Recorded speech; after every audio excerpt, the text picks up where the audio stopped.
Hello all, welcome to Roja's my vlogs. మనం ఇవాళ శ్రీ విష్ణు సహస్రనామ స్తోత్రములోని 94వ పాదము 94th పాద నేర్చుకుందాము. విహాయ సగతి జ్యోతి సురుచి హుతభుక్ విభు రవి విరోచన సూర్య సవితా రవిలోచన.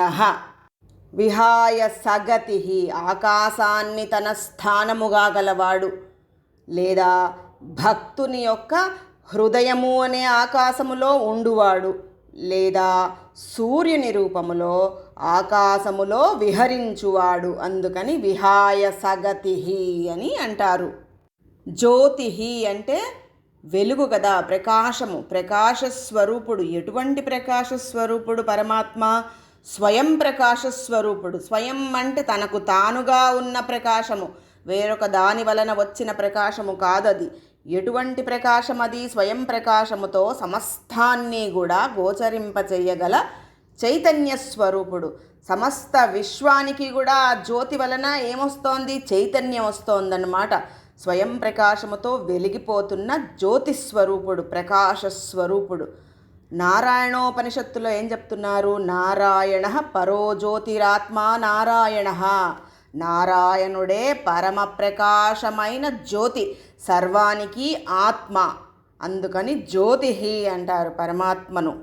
సురుచి మంచి ప్రకాశము గలవాడు, లేదా మేలైన అంటే చాలా చక్కనైన ఆలోచనలతో సత్య సంకల్పాలతో ఉన్నవాడు. హుతభుక్ హవిస్సుని భుజించువాడు. హవిస్సు అంటే ఏంటి? యజ్ఞసారము. యజ్ఞంలో సమర్పించిన వివిధమైన ద్రవ్యాలు, పదార్థాలు ఏవైతే ఉంటాయో వాటి యొక్క సారం అన్నమాట హవిస్సు.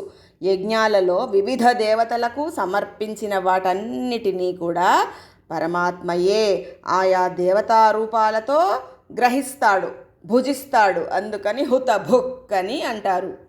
విభు ముల్లోకాలకు ప్రభువు. రవి రసాలను అంటే జలాలను గ్రహించువాడు. ఎలా గ్రహిస్తున్నాడు జలాలను? సూర్యస్వరూపములో జలాన్ని గ్రహిస్తున్నాడు.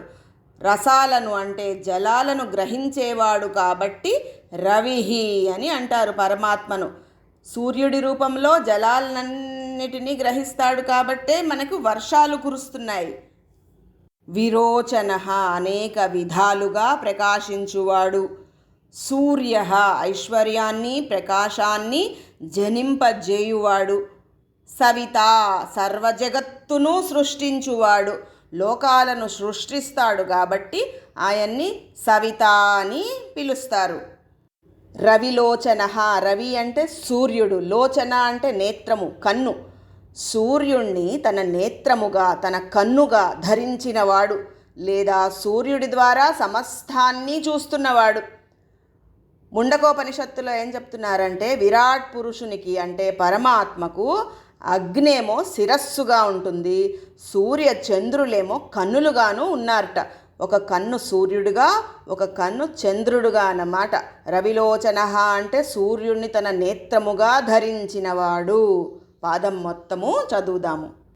విహాయ సగతిర్జ్యోతి సురుచిర్ హుతభుక్ విభు రవిర్విరోచన సూర్య సవితా రవిలోచన. ఈ పాదాన్ని శతభీష నక్షత్రం 2వ పాదములో పుట్టిన వాళ్ళు రోజు చదువుకుంటే మంచిది. రేపు 95వ పాదము నేర్చుకుందాము. Thank you for watching.